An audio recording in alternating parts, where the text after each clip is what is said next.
If heaven fell to earth, it may have landed here.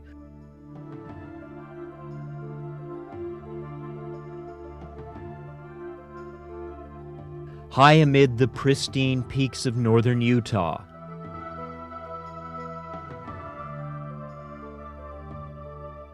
there is clean air, fresh water, and a natural beauty unsullied by modern-day life. That's certainly what drew Rolf and Kay Tiede to this spot, to build a cabin, a place where this close-knit family could fulfill its lifelong dreams. My wife had given it a name, and she called it Tiede's Tranquility. And we had a gate built, and on the top of the gate it says Tiede's Tranquility. But then the gates of hell seemed to open up on the Tiede's nearly perfect world.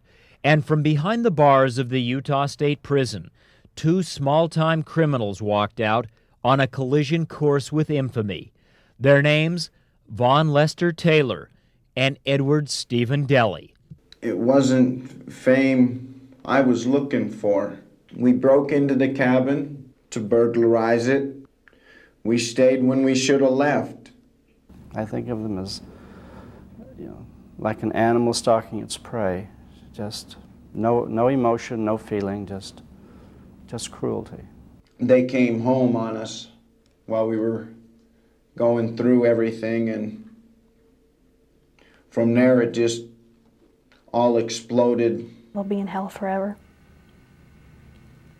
Since they, kind of made my life here that way. The only thing I can say is I'm sorry. After being released from the Utah State Prison, Vaughn Taylor and Edward Deli were placed in a halfway house in a rough neighborhood on Salt Lake City's west side. One day, the pair just walked away, and in so doing, not only violated their parole, but also set in motion a cold-blooded chain of events that would shock this conservative community to its very foundation.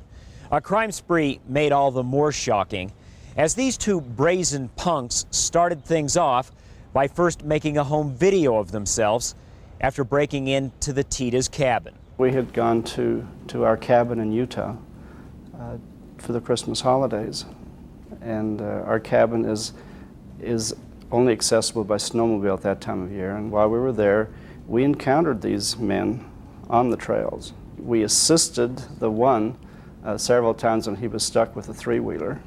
We unstuck him out of the snow. You helped this guy? We helped him, my son and I. And that's a bitter irony. Yeah, isn't it? Well, that night, the two men entered our cabin, broke in, spent the night there waiting for us to come back. But while in the cabin, the killers did a lot more than just wait. They amused themselves at their victims' expense. They opened the Tiede's Christmas gifts, and they captured all their miserable merrymaking with the Tiede's Handycam on this never-before-seen videotape. The killer's Christmas card, one killer behind the camera, the other before the lens. Notice the holster. Notice the handgun.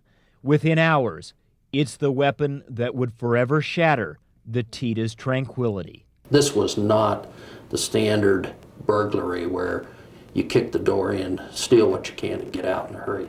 Sitting there wearing my clothes, it was an awful thing to sit and to watch. The callousness, no dignity, as you say, of any kind. But the Tiede's would soon lose much more than just their dignity. What is it? When we came back the following day, my wife, my mother-in-law, and my oldest daughter, Lene, went up the trailhead ahead of my youngest daughter and myself. When my mother and my daughter and her mother-in-law got there, these men, of course, escorted them into the cabin at gunpoint. Within moments, asked for money. My mom was saying, what do you want? We'll give you anything. What do you need? Money. She was standing there, and my grandmother was saying same thing. And they pulled the gun and started firing. Then I looked over at my grandma and saw blood spray everywhere, and I just turned and started to pray, praying for it to stop. And finally it did. Taylor yelled over at me, "It's not going to work. I'm a devil worshiper." And for the next several hours, Lene Tiede seemed to be in the clutches of the devil, as the killers held her hostage, awaiting the arrival of the rest of the family. Finally, her father and younger sister showed up. Taylor and Deli again demanded the money. When that wasn't enough, Rolf Tiede was shot square in the face.